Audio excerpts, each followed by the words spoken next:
Introduction. Expanding the agency conversation now that we understand what agency is and the fiduciary duties that come with it, the next step is identifying the different types of agency relationships you will encounter in commercial real estate.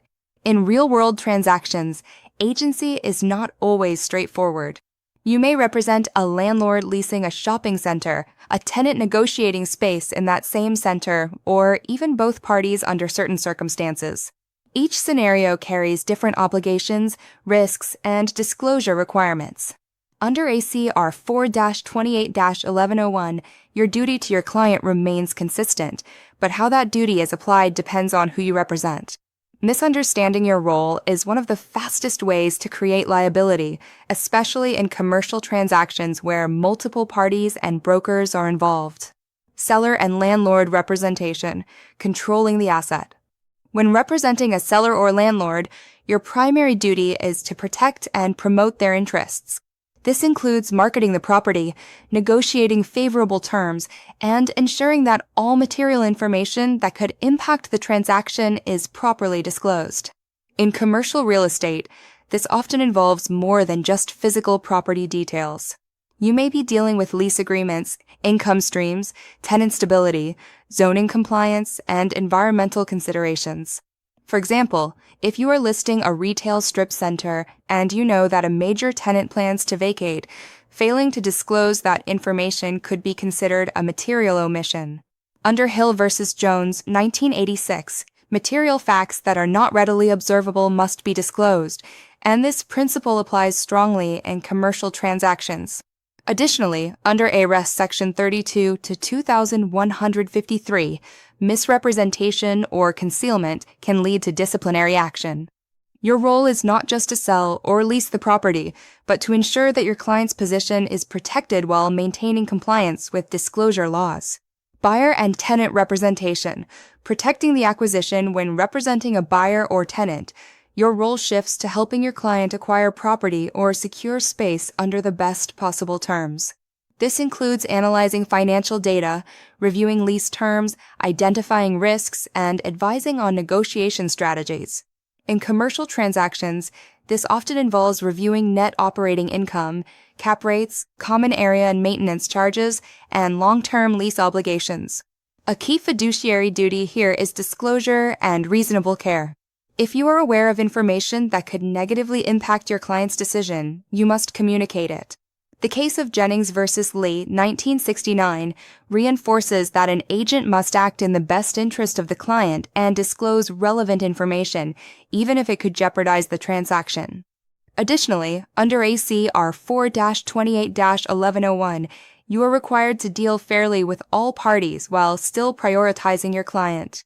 This balance is critical in commercial real estate, where negotiations can be complex and high stakes. Dual agency and limited representation. Navigating conflicts dual agency occurs when a brokerage represents both parties in the same transaction.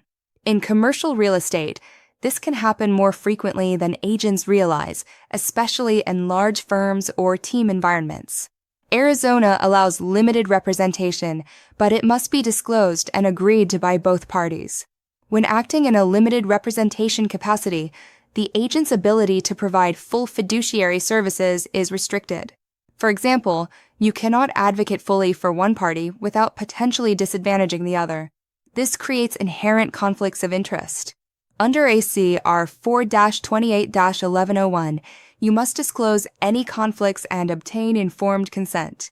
Failure to properly disclose dual agency relationships can result in serious disciplinary action under ARES Section 32 to 2153. In practice, this means clearly explaining to both parties what you can and cannot do, documenting the disclosure, and maintaining neutrality throughout the transaction. Commercial transactions often involve sophisticated parties, but that does not eliminate your obligation to ensure they understand the agency structure. Transaction brokerage concepts. A neutral approach transaction brokerage, while not formally defined in Arizona statutes the same way as in some other states, is a concept that often appears in commercial real estate. In this scenario, the agent acts as a facilitator rather than a fiduciary advocate. The agent assists both parties with the transaction, but does not owe full fiduciary duties to either side. Instead, the agent must deal honestly, provide accurate information, and ensure that the transaction moves forward smoothly. However, this approach can create confusion if not clearly disclosed. If a party believes you are representing them when you are not, you could unintentionally create an implied agency relationship. This ties directly back to the risks discussed in Section 1.1. The safest approach is always clarity. Clearly define your role, document it, and communicate it throughout the transaction.